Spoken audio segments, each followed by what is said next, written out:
I'm so happy that we finally get to have our day in court. I have been looking forward to this day. Tonight, a $23 billion on-reserve child welfare class action is back in court this week.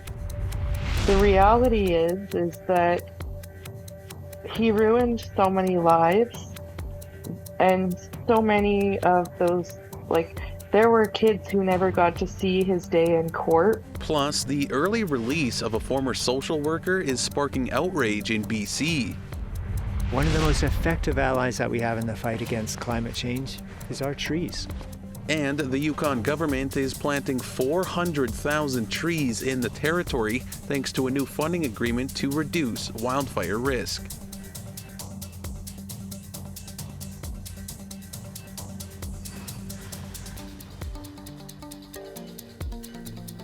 Good evening, Tansei Anin. Welcome to APTN National News. I'm Daryl Stranger.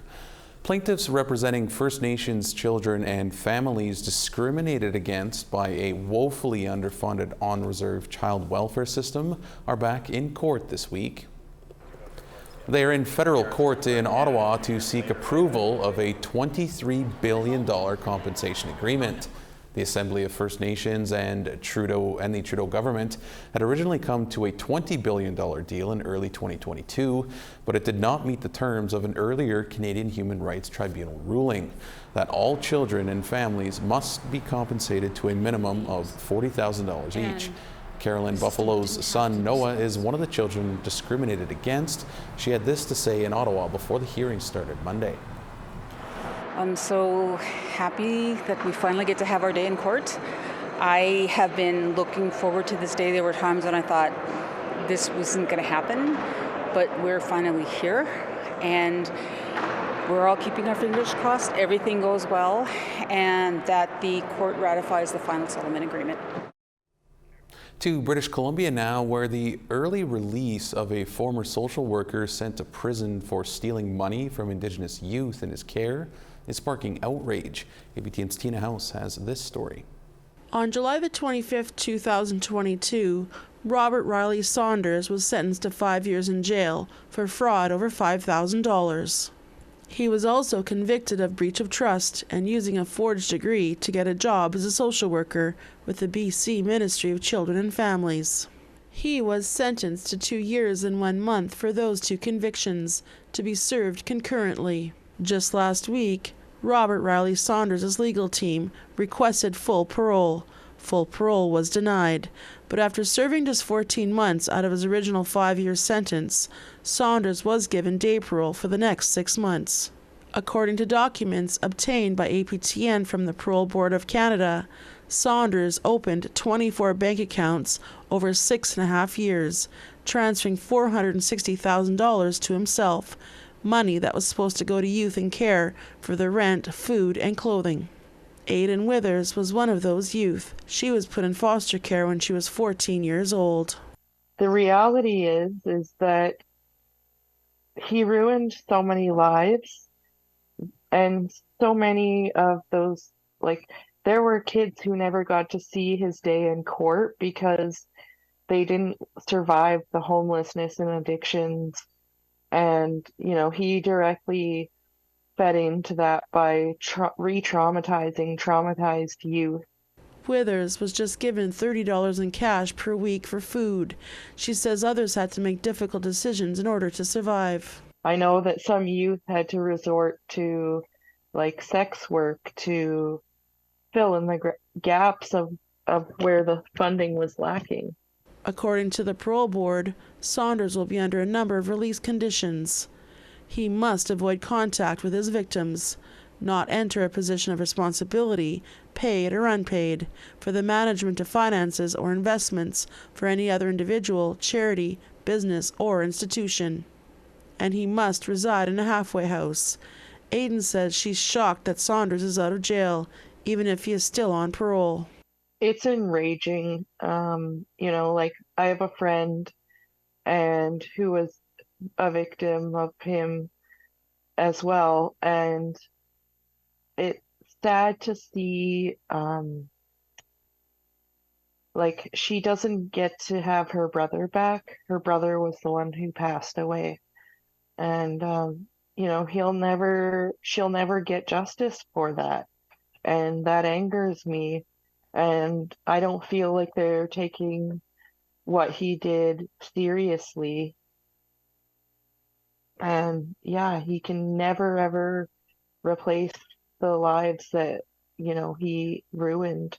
Hugh Breaker is with the First Nations Leadership Council, representing the BC AFN and the Union of BC Indian Chiefs. We just find that scandalous. We're angry by it, we're incensed by it, and we just don't understand how they could have reached that decision. We've got a long history of the judicial system in Canada treating First Nations people wrongly and poorly. They distrust this judicial system now, the justice system. They don't trust it. In some cases, they're scared of it. And in some cases, it just confuses them. And this is a good example again of a move by the justice system that's going to make First Nations people even more angry. The First Nations Leadership Council plans on meeting with the federal minister responsible for the Parole Board of Canada to review the decision. Tina House, APTN National News, Vancouver. An update now on a story we brought you earlier this week about a teacher's aide at the Nekashuk Elementary School in Iqaluit being charged with sex crimes involving children. 30-year-old Samuel Tagalik is facing a number of charges, including possession of child pornography. The charges stem from incidents in 2018. According to the Nunavut RCMP, the alleged offenses did not take place at the school, nor did they involve any students from the school. The RCMP's Special Investigations Team says they're making additional inquiries about the possibility of more victims. It's still unclear if Tagalik still works at the school. Nunavut's Department of Education has not yet commented. The recent killing of a 17-year-old boy in Deschambault Lake, Saskatchewan, has local First Nation leaders declaring a state of emergency. He was killed in early October.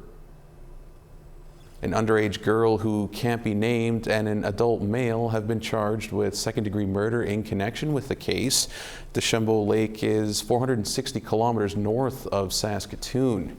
It's one of 8 communities in the 12,000-member Peter Ballantine Cree Nation.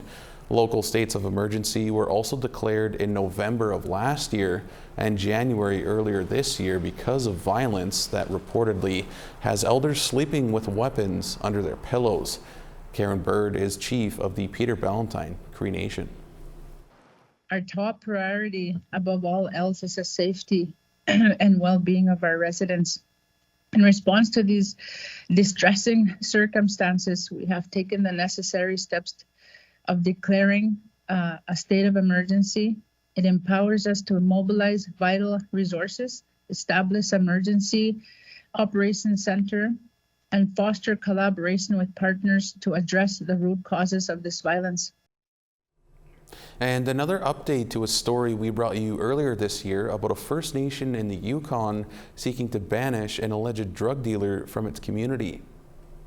Selkirk First Nation filed a petition in April of 2023 alleging numerous reports that Brent Nybecker had trafficked illegal drugs among other offenses. They turned to the Yukon Supreme Court, and now he is barred from the nation's lands. Nybecker, who is not a member of the nation, opposed the order and denied the allegations. The order, which came down last week, is in effect until April the 18th of 2025. The move comes as Yukon First Nations grapple with an ongoing drug crisis. Selkirk First Nation did not respond to requests for comment. The disappearance of Eugene Ronalds continues to haunt his family and the Mi'kmaq community of Listagouche, and his brother believes not enough was done to find him. Amelia Fournier has more. Eugene Ronalds has been missing since January 21st from Listagouche, Quebec. The 45-year-old man was last seen walking down this forest road in the dead of winter.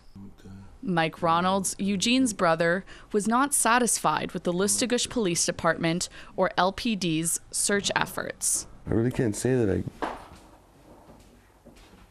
I think they did a good job. I think they did a fucking real half-assed job at trying to find him.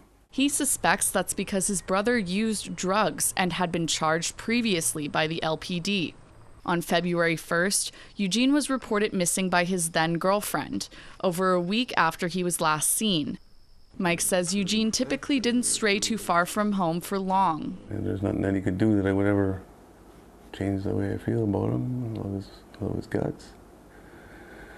But I didn't exactly agree with everything that he was, doing in his life, so. In an email to APTN News, the Listugush Police Department said they searched the community for Eugene the day before he was reported missing. Afterwards, the LPD said Quebec's Provincial Police Force, or SQ's Search and Rescue Team and Major Crimes Unit were deployed.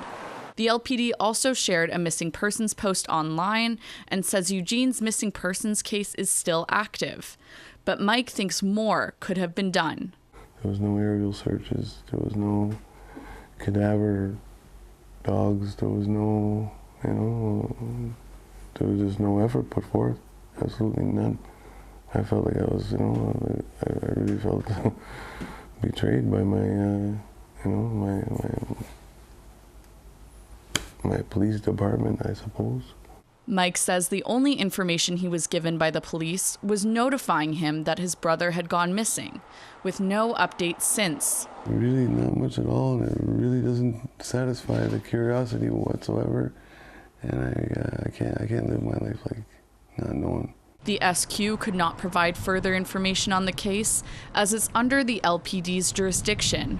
What I can tell you is that as early as February 2nd, Sûreté du Québec was called in regards of Mr. Eugene Ronalds' disappearance from Listugush.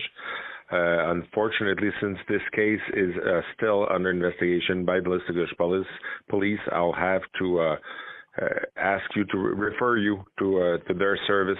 In a phone call with APTN, the RCMP said they were not involved in the search for Eugene Ronalds. Anyone with information on the whereabouts of Eugene Allen Ronalds, call the Listugush Police Department at 418-788-2003 or 418-788-2334. Emilia Fournier, APTN National News, Listugush, Quebec. All right, it's time for our first break in the show. Still ahead, a look at Indigenous healing work in the North. Our role here is just to bring in ceremony to help people through their healing and wellness journey.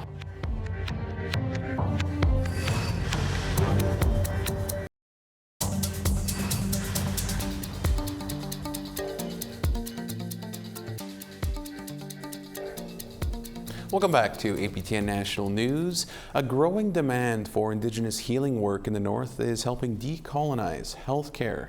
As Charlotte Moore-Jacobs reports, that's helping both clients and practitioners. Here's more. Julie Liz believes working a hide is akin to healing processes. It starts out rough around the edges, but when tended to, it's transformed and strengthens Indigenous resilience. In the Western world, medicine world, we can conceptualize everything, but you kind of keep your feelings and your spirit kind of is not acknowledged, or it's not part of the system that you supposedly bring to your job. But in this, it's your spirit and your energy. Since 2017, Liz has been the Healing and Wellness Coordinator for the Northwest Territories Métis Nation in Fort Smith.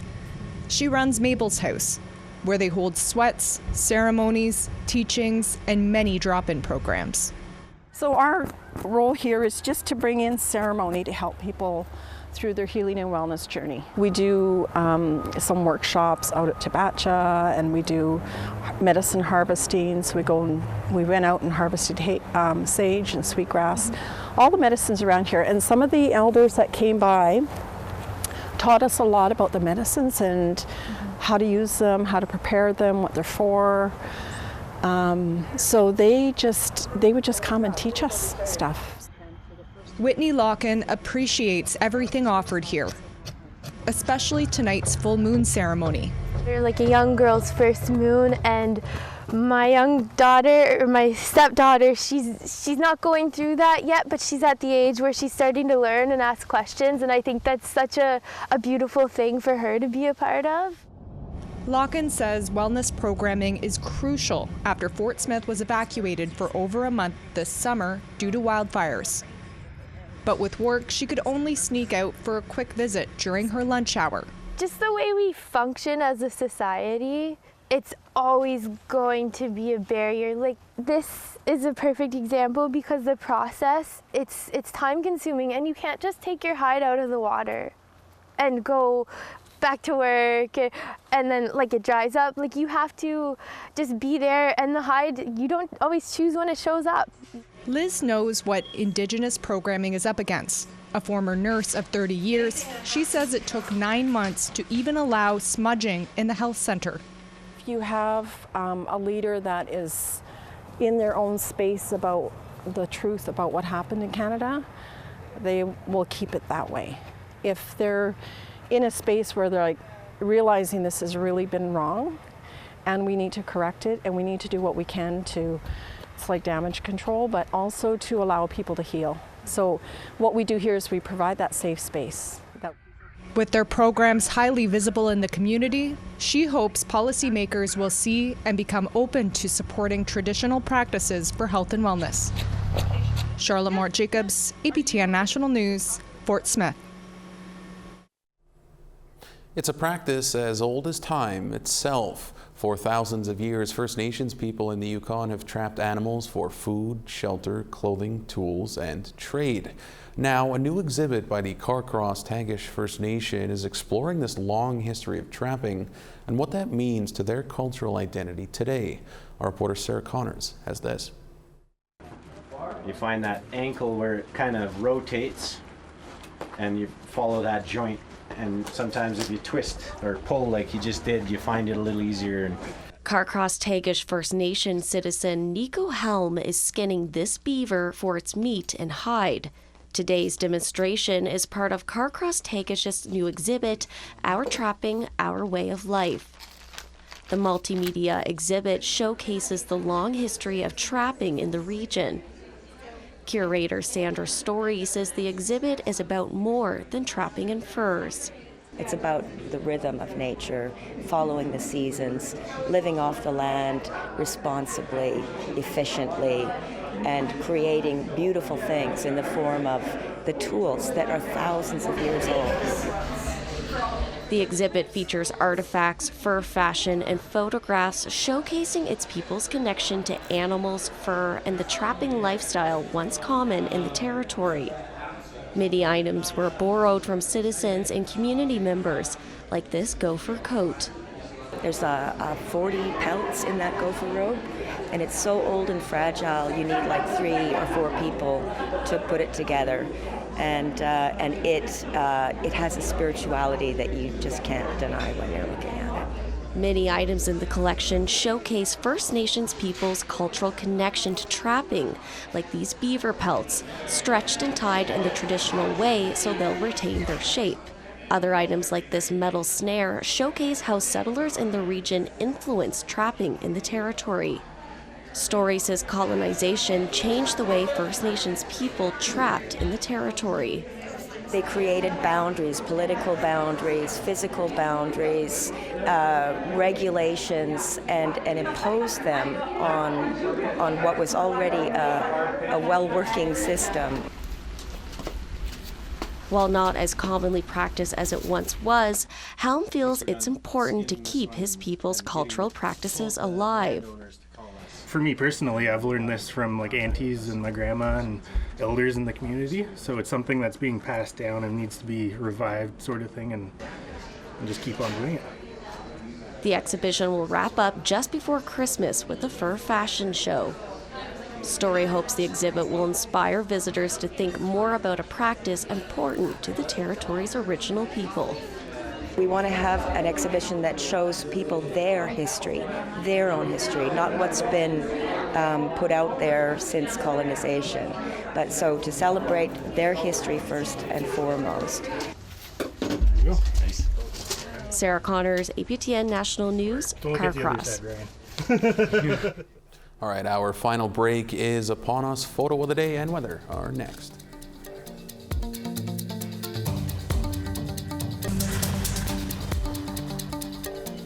Welcome back. Time now for our photo of the day. Today's picture comes from Ontario. Susan Hare shared this great picture of Michigan Bay as seen through some great autumn leaves. It's a great photo there, Susan. Thanks so much for this one. If you want to be featured as our photo today, email your pictures to share@aptn.ca. All right, now let's take a look at tomorrow's weather forecast. Starting on the East Coast, 12 degrees in St. John's and 12 in Halifax. Mix of sun and cloud and 7 in Cartwright and 5 in Happy Valley Goose Bay. 10 degrees in Quebec City and 13 in Montreal. 14 degrees with some showers in Ottawa and 13 in North Bay. 11 degrees and showers in Wawa and 2 in Sioux Lookout. 0 degrees in Churchill and -1 in Thompson.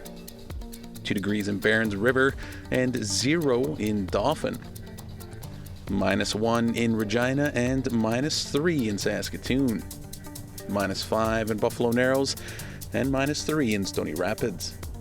Continuing west, -3 and some snow in Fort Chipewyan and -6 in Peace River. -5 in Edmonton and 0 in Calgary. 11 degrees in Campbell River and 6 in Bella Coola. -1 in Smithers and -2 in Fort Nelson. -9 in Whitehorse and -11 in Dawson. Clear and -3 in Fort Simpson and -5 in Norman Wells. 1 degree in Fort McPherson and -5 in Inuvik. -6 in Cambridge Bay and -4 in Whale Cove. Arctic Bay is looking at -5 with some snow and 0 degrees in Iqaluit.